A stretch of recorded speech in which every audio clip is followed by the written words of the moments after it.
guys, welcome back to Irish Footy Vlogs. Welcome back to another Premier Division review show. We're going to look back at all the games that happened on Friday night and look ahead actually to some of the games on Monday and give our quick predictions there as well. Delighted to welcome JP and Daz with us today. What's the story, lads? Oh, good, yeah. Delighted. Hi, Key. Hi, JP. How are we? Oh, good, Daz, you? All good. You know, we keep the good form going. We start off at the Brandywell where Derry City beat Shamrock Rovers by 2-1. The Will Patchen penalty in 55.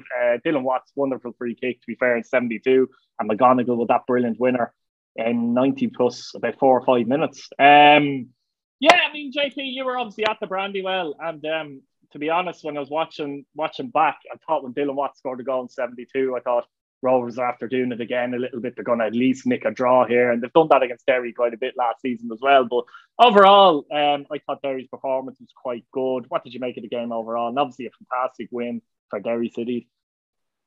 I think I was a bit like you when Dylan Watts scored a free kick. I was a bit worried. I thought maybe Rovers would push on and win it. And to be fair, for the next 10 or 15 minutes, they did control most of the game and really did have us pinned in a wee bit. But as we entered into the final stages, Derry started to get a bit of a grip in the game and got themselves forward. But the win spoiled the game for 90 minutes.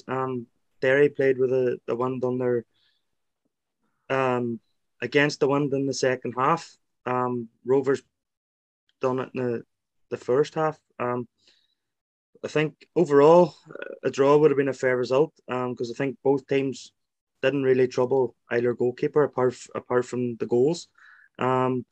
Defences were on top. I think there. I know in the preview show I was a wee bit worried about how our midfield would be able to cope against Rovers, and I thought we done absolutely brilliant. Harkin was excellent up against Jack Byrne and Richie Toyle, and then he went off them with that injury just before the free kick was scored.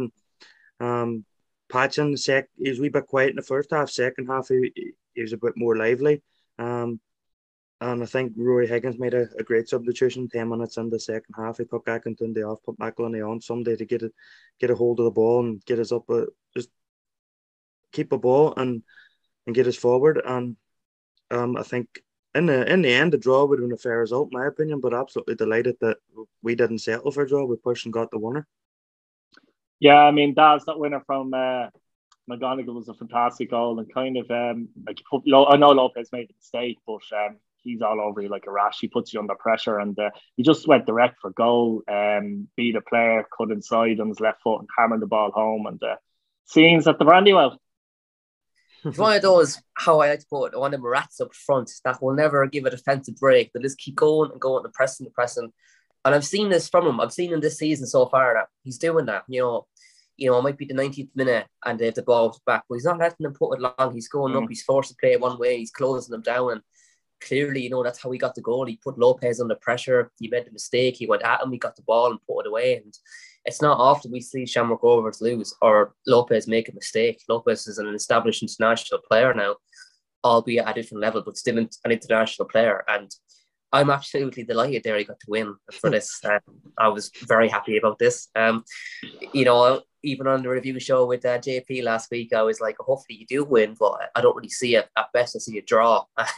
And like JP said there, he would have been happy with a draw. Anyone really would be, bar balls. He wanted to obviously beat Rovers all the time, but Rovers would be disappointed if they went up there and lost because they're so used to winning now. It's not really in their script or game plan to be losing. And I was delighted to see Derry with the late goal as well, because so many times it's been Rovers hanging on with 0-0 and get sneaky moment brilliance at the end and get a goal and get a win, and it's 3 points again on the road for them. But this time it's Derry. I'm making a Brandywell like a fortress now, and I think that's how it's going to be. I also think that Derry has set a standard for themselves now, and they need to stay at this level, I think, and they could really challenge this season because they've shown now that they've bet the best team on paper. The likes of Danny Manju, Dylan Watts, Richie Towell, Jack Byrne. That midfield alone is unbelievable at this level. And they bet them. And they've set their own level. They've set the bar now and they've set the tone. And Derry need to keep this up now this season and keep pressing hard towards the end of games. And hopefully they'll have the fitness to see out through every game like they did last night or Friday night. And I think they'll have a great season. And they showed what they're about. And I think Derry are going to be a very hard team to beat this season for any team now.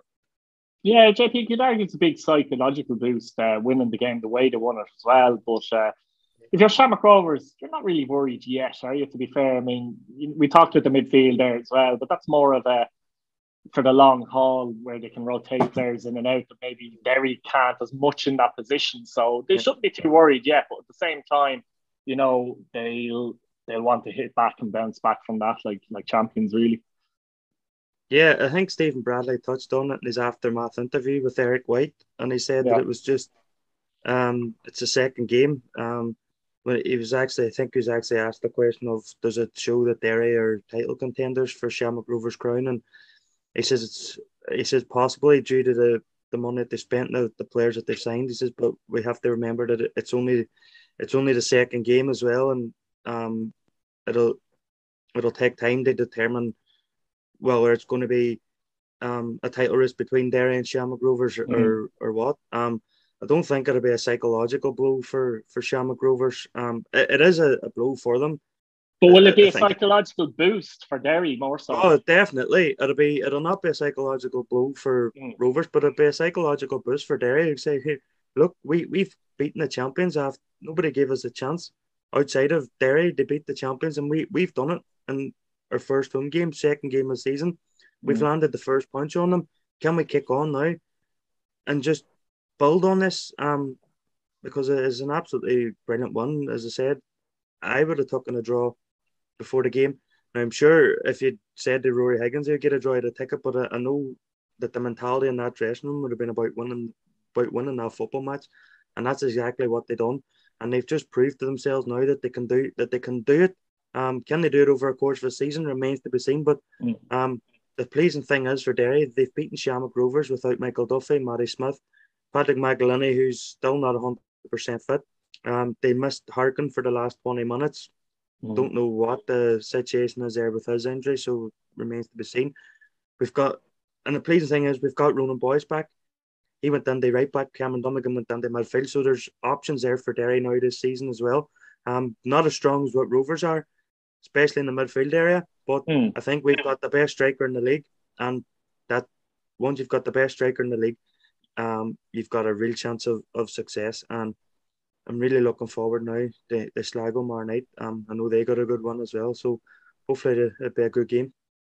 Absolutely. We'll move on to Bohemians and Dundalk. Finish Bowls 2, Dundalk 2, Dalymount Park. Daz, you were actually at this one as well. I predicted goals in this game, and I don't think people were disappointed with that. There were a lot of chances in the match as well. Flores opened the scoring for Bowls against former club. Hubin then scored a header from a corner. Two of them were headed from corners. Actually, Hubin was very good, though. Then Promise scored right before half-time for the great work from Twardek. And Bradley then equalised for Dundalk. And surprisingly, maybe in the last half an hour, there are no more goals after that. How did you see it overall? And I suppose, how did you see the Bowls players, the new players that are at the club bedding in? Yeah, look, again, this season, you're looking at 5-6 new Bowls players again. I think it was great having Chris back in the team. He was a workhorse all night on that right side. He didn't give him a break. He was up and down that wing on. Like his fitness looked really good. Strength, power. I think he's stronger this season, like physically, than he was when he was with us in the past. So hopefully it's a new strength he can add to the team. Firstly, just looking at the goals, we did create a lot of chances, but I think there was a time too, there were kind of half chances hitting whole balls that we kind of were putting into the box, but it was great to see. Obviously, Promise started up front. I was very happy that Keith Long went with Promise. Obviously, the likes of Junior didn't play, Cassidy didn't play, Kelly was on the bench, Kieran Kelly, a few others there too. That were on the bench. Horton was a new player. He played centre back. But Burke didn't play. Sure, he didn't. Burke didn't play. No. Yeah. No.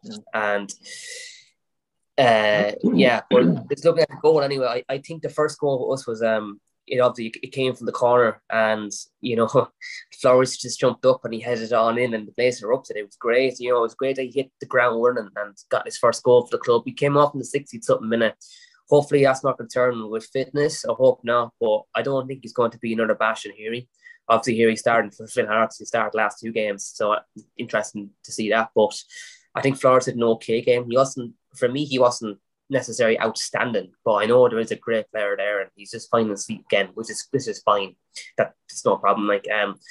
We were missing Liam Burt as well. I'm not sure what the injury situation is there with him. Hopefully it's not too bad. I don't know why it is. Hopefully it's not too bad. And Ali Couplet just behind then midfield. I think Dawson Devine for me had a poor enough game. He just wasn't in it. He was one of these games where he was a bit of a passenger. He was quiet. He just didn't make things happen. But on his days, one of the best midfielders in the league, especially one of the best young players in the league. And we all know that. Just looking at the rest of the defenders then, the fullbacks for goals, I thought were good. Like, obviously Feely came in for lines. He had a good game. He actually got up and down the pitch, and he actually had a good game. He got stuck in a good few tackles, which was great to see as well. Promise's goal was brilliant. When that was a great team goal. Came from our own half. We worked it the whole way up the pitch. 1-2 passing, first touches. Get the ball, ping it forward, and then Promise can back heels it in. You might as well say, or kind of flicks it in. It was very clever. He does well to get to the front post, I think, doesn't he? He does great. Like, it's so happy he hit the ground running now this season as well. He got his goal and started up front. He pressed everything. He pressed really well, and he had an overall good game. Feely actually was doing a lot of long balls, throws as well, and that kind of, I think, it got Dundalk off guard because you don't really see that in a modern game with a long throw. You never really see that, and I thought that was cool. The goals we conceded that I'm not happy about. That corner was brutal. There was no one on the back post. Hoban was basically free to run in ahead of it. And what was Talbot doing? He just kind of went and stopped, and then the ball went past him, and then he got back, but was headed before he got back and went in. And it was a schoolboy error. I think on another day Talbot wouldn't let that happen, but he'll be annoyed over that for sure. And overall, Talbot had a safe enough game. He meant to expect the saves he was supposed to make. He was doing his job, as Roy Keane would say, nothing special, but he didn't really mess anything else up. And, he caught it when he could, and he wound down the clock when he could as well. And he started attacks out from the back too, and he hit a few ones up long as well. And we tried to work with wingers. Like, when the ball was coming up, Twaddock and Mallon were trying to play it inverted a little bit and run at Dundalk. When we ran at them, I found Dundalk froze a little bit and trying to get rid of it, which is fair enough. Our defenders did that as well. We played a bit more direct, I would say, than previous seasons. We just no harm, really. We're hitting our pace up front. If we're going to get results that way, I'm happy to get results that way. But I think there was times too where we kind of hit it long, hitting a hope, and we could have played it out a bit more, and we didn't. I thought Mallon was okay. It was good to see him start, obviously. He did try. He's still coming back from fitness, really. Like he's still coming back. He really tried. Last 2 years. Yeah, he's been injured. He's had injury crisis, and I'm happy that he's back now. And I think there is a player there for sure, and he'll grow into himself as the season goes on. And he did try very hard in the game, so it was great to see. But look, it's a draw at the end of the day, Keith. It's 2 goals. We conceded 2. I think if another day we might have stuck to win. A lot of crosses went in. There was a lot of chances that went in, and there was a lot of hard, heavy tackles as well, which was good to see. And the team did try very hard. Keith Ward got a good reception off us when he came on, and then he got booed when he came over to us. But then he got claps as well at the end of the game, and he came over to the fans, and yeah, it was good to see him back. He actually had a good game for Dundalk. Wardy did. There was times too when he was running with the ball and no one closed him down, so that was a bit concerning to see. But look, as a draw, hopefully Monday night we'll get a win. But yeah, look, I think I'm happy with it, all things considering. JP, I won't ask Daz this question, but might have been a penalty shed for Bowles. Sam Bones seemed to get tangled up with Mallon. Was it a penalty for you? Penalty. For me, it was a penalty. 100% penalty. Bone last week against James Ackington, they dived in on the halfway line, and that's where Derry's goal came from. The second equaliser, and the second equaliser came from his side. The first equaliser came from our side. That was he got lost the flight of the ball. Stephen Mallon got past him. I can see what Bones trying to do. He's just trying to get his body across and shepherd it out of play, but he fouls him. Simple as that. He fouls him, brings him down. Penalty should have been given. I'm not sure if the referee though was in the best position, because the other angle you saw was kind of from behind the goal. I'm not sure where the linesman was. Maybe he was in a better position. But I think from the referee's point of view, he may have been unsighted there, to be honest with you. It's quite possible. I don't think he can ask a linesman to give that if it had been down his side, possibly. But I think they got away with it. He's got away with it for whatever reason, where the referee is saying maybe he's onside it, or whatever. But I think that's definitely, if you're a Dundalk fan, watching the first two games, I think that's got to be a concern. That's fair enough. A point each for Bowles and Dundalk. Finish at United Park, or heading the game park. Drogheda United nil, Shelburne 2 goals from Dale Hawkins and Mark Coyle in 90. 2 ex-Finn Harps players, JP. I was at this game as well, and it was pretty poor for the most part, I have to say. It did look like two teams that might struggle a bit this season. Drogheda looked a bit disjointed, to be honest with you. They looked like a team that had a lot of new players. They played Chris Lyons up front. Markey and Grimes are in behind, but they were kind of getting sucked into the midfield a lot, as opposed to maybe giving Lyons a hand a lot of the time in the match. I thought Lyons was isolated. Drogheda a lot of the ball in the first half, but didn't really create anything. Shelburne were very passive, actually, in the first half as well. And it just led to a poor first half. But obviously that early second half goal helped the game as such. And after Hawkins scored, after a mistake at the back from Drogheda, which Shells took full advantage of, because funnily enough, the last week was the opposite for them, but this week they took advantage. And for about 10 or 15 minutes after that, I think Shells were the better side, to be honest with you, and probably played the better football. Drogheda had one chance really in the game. Georgie Poynton probably be disappointed, didn't bundle the ball over the line. But Mark Coyle obviously won it as such in injury time to probably just about give Shells a deserved win. But to be honest, I don't think either side played well today. That said, Shells will be delighted to get the 3 points and get off the mark. Drogheda's first game of the season, and they'll be hoping that maybe they can gel a bit better in the coming weeks. JP, how do you see this? From what I watched, it seemed to be quite a poor game. That the chances they were few and far between. They weren't clear cut either. You got to give credit to Mark Coyle for the second goal, where he wins the ball and he just drives.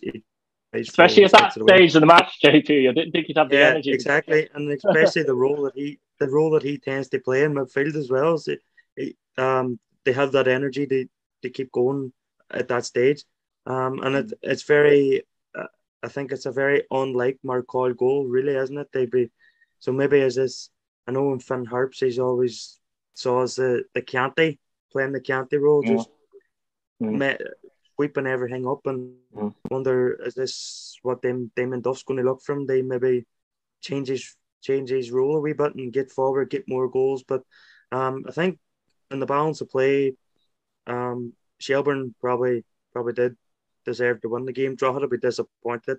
As I say, they had a chance where they couldn't force the ball over the line. And Georgie Poynton had a free kick, which was brilliantly saved too as well. So Drogheda will be looking to get a point on the board as quickly as possible, because they have lost quite a few players from last year. Some gone to England, some have gone to other teams in the league. And the longer that it goes on where they don't pick up points, the harder it's going to be.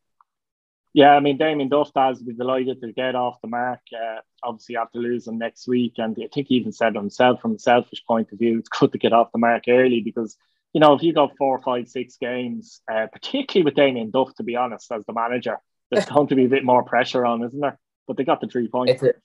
It's a monkey off the shoulder anyway, because I'm sure that would be hanging on, and when we're going to get the win, who's it going to be against, how are we going to play. But look, like I always say, it doesn't matter how you play, it's the results at the end of the day. Like I've often said, I will take ugly, bad football results. Some people don't want that, but I don't care. We need, you know, in Shelburne's term, we need to stay up. In Bowes' term, we need to push for Europe. I don't care how we get there, do it, make it happen. Play to your strengths. If your strength is long ball, do it. If your strength's out from the back, good. You should play it to your strengths, no matter how it is. And Shelburne exercised that. I just thought the caught Drogheda when they could, and they got in and they got the goals and they got the job done. And they're not going to look back on this at the end of the season going, but that was a poor match there, we got lucky.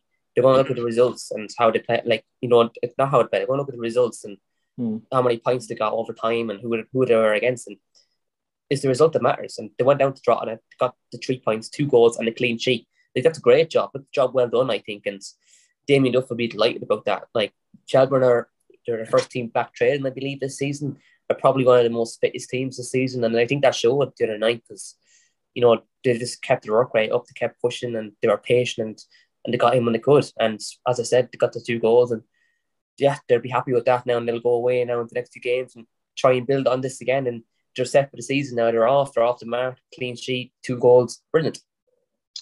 Finished the Patrick Athletic 1, Sligo Rovers 2 at Richmond Park. Goals from Horgan and Keena against his old club. Tunde came on and scored a late goal for Pats. Obviously, you watched the good chunk, actually, the highlights back in this and talking to people, etc. But Sligo are fully deserved of the win, to be honest. Yeah, they obviously went 2-0 up, but in the first half, they were completely dominant. And I'll be honest, they could have had a few more goals, maybe should have in that first half. Yeah, it took them 40 minutes to get the goal. They did a shot, they hit the bar, a couple other little chances as well.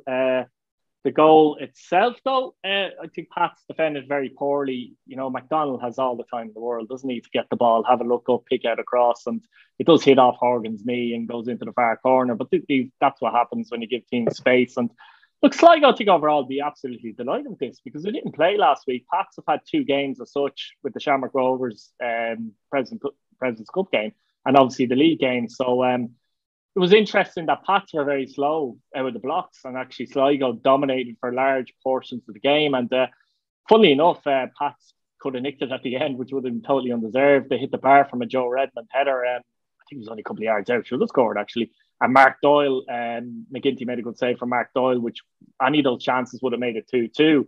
But it's a blow to Pats, I think, and maybe a little bit of a reality check. Big win for Sligo. How do you see that, JP, overall?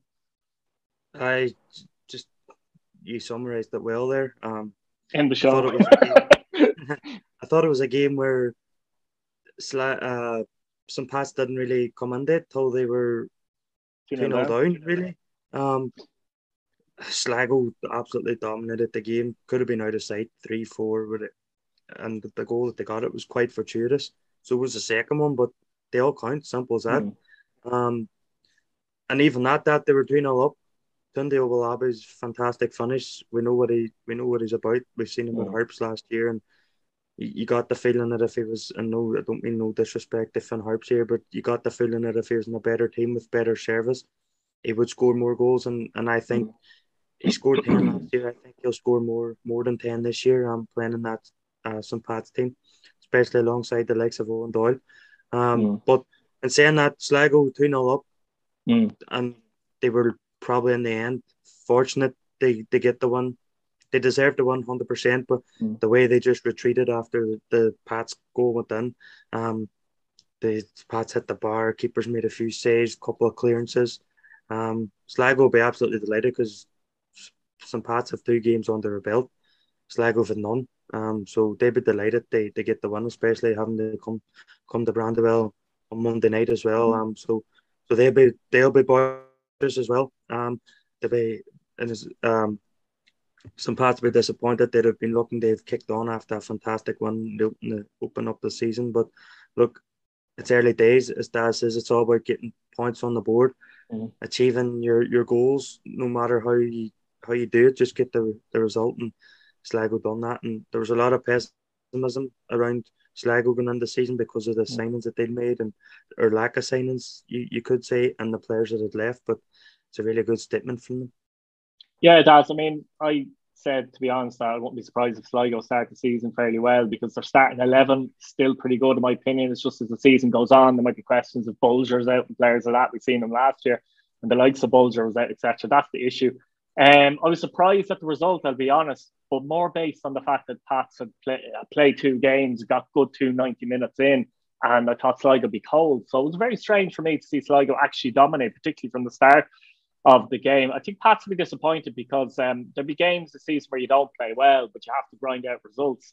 I don't think Pats are good enough defensively, if I'm honest, to grind out results. I think there's a few teams like them, to be fair, but that'll be a disappointment for them. And as I said, look, super win for Sligo, wasn't it?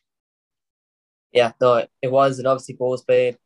Pats now on Monday night. I think that'll make it a bit harder for us now to get the loss because they're going to want to try and get back on track. But look, that was a super win for Sligo. Super win, brilliant. Like anyone probably, a lot of people would have backed Pats, to win this one. And I can't remember if I said quite comfortably or not there on the review show. But Sligo went to them, and they went 2 up, and suddenly shockwaves going through Pats, and defensively they look a bit vulnerable, like you said. They look like they could get hurt in a way, but I think they've got a lot of firepower. They might be the sort of team of this season that might win games 3-2, 4-3, draw 2-2 because they've got so much firepower. Like to hold with the wings or strikers.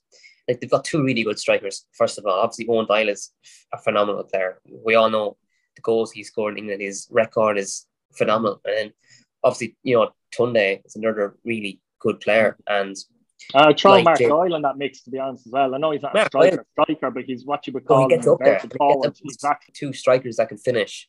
You want to score goals. And when you got them players that they have, you want to score goals. And I think Sligo kind of just went into this game with no fear. They're probably thinking, look, it's against Pats. Anything could happen over 90 minutes. It's 11v11 at the end of the day. We'll go and see what we can do. And I think Pats were just slow off the mark. They were slow to get out. They were slow to get up the pitch. And I think Sligo just wanted it more. And Sligo are a real team. Like they play for each other. And you can see that in the team and the players, what it means to them when they score goals. And I think when you have that unity going to any team and you put up to them, it's going to be hard to break them down and beat them. And full credit to Sligo, they came away with 3 points and they're going to be so happy with that and delighted with that. And, Pats are going to want to get back on track now at Bows and the Dublin Derby. And it's going to be a hard game for us, especially after losing.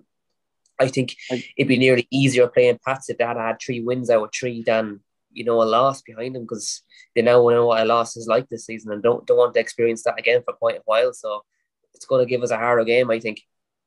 Finally finished UCD nil, Finn Harps nil. Not an awful lot to report here. Healy made some good saves for UCD in goal, to be fair. But look, Finn Harps' first game of the season, JP, obviously didn't play last week. UCD had a game under their belt. Looked good in patches, to be fair, against Shamrock Rovers. So who do you think is happier with the point here? Are they both relatively happy, do you think? I would say so. I think I touched on the preview show that I fancied UCD won this basically because they had they had a 90 minutes under their belt where Finn Harps didn't, and Finn Harps have a lot of new players coming in as well, and players that need to get to know the league and stuff. So I say, and then because UCD lost 3-0 away at Shamrock Rovers, a result that they probably would have expected anyway, but be disappointed with. I think they'd be happy to get a point here against Finn Harps. Because make no mistake about it, these are 2 teams that many are tipping to be the bottom two in the league. So every point against each other is going to be vital this season, and hopefully pick up the odd win here and there against other teams around you and stuff like that. But I say both teams will be happy with this. I know Gavin Dykes had said that it's a clean sheet. If we keep clean sheets, we'll stay in the division. But yeah, I think, but you need to score goals as well if you want to stay in the division. And they didn't do that on Friday night, probably because of the form of the UCD goalkeeper. But I think both teams will be happy with the point. Yeah, obviously, Dad's Finn Harps, another one with a lot of changes. So I think they'll be reasonably pleased. We've seen Ollie Horgan, who's suspended, decked out on his deck chair in the middle of winter, watching on, which is a pretty sight. But yeah, are you happy from a Finn Harps point of view? You're a Harps fan, or are you a little disappointed not to get the 3 points? I actually disagree with both of you. I think both teams. I think both teams will be disappointed with this result. If you're going to be one of these teams in our division that's tipped to relegation, you need to be beating who's going to be around you. You have to beat whoever's going to be around you to have a chance of staying up. And to me, a point for either of these teams is no good against each other. They need to get one of these teams needs to get a win Friday night. They need to get the win, get 3 points, get the first win of the season. And you're going to put 2 teams together that's going to be down around there, and they're going to be the ones that's going to be in. They're going to be in the mud like at the end of the season, possibly, potentially. And we seen what Harps did last season. They got a good few wins, and suddenly they were mid-table pushing quite up the table quite a bit last season. And then they went in that awful run and they couldn't get a win for something like 9 or 10 games. And I think them early wins really kept them up and kept them in it. And they were getting wins against teams they shouldn't be getting wins against. Let's be honest about us, and no disrespect to them, but that's the way it was. And look, I think UCD and Harps are not going to be happy with this.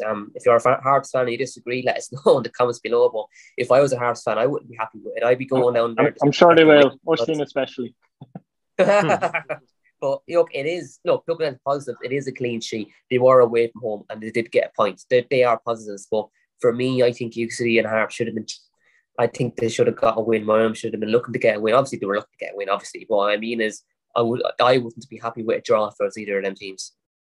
Fair enough, guys. We'll predict the games on Monday, so in a kind of an answer, you know what I mean. So Bowls and Pats, I'll go for 3-3, JP.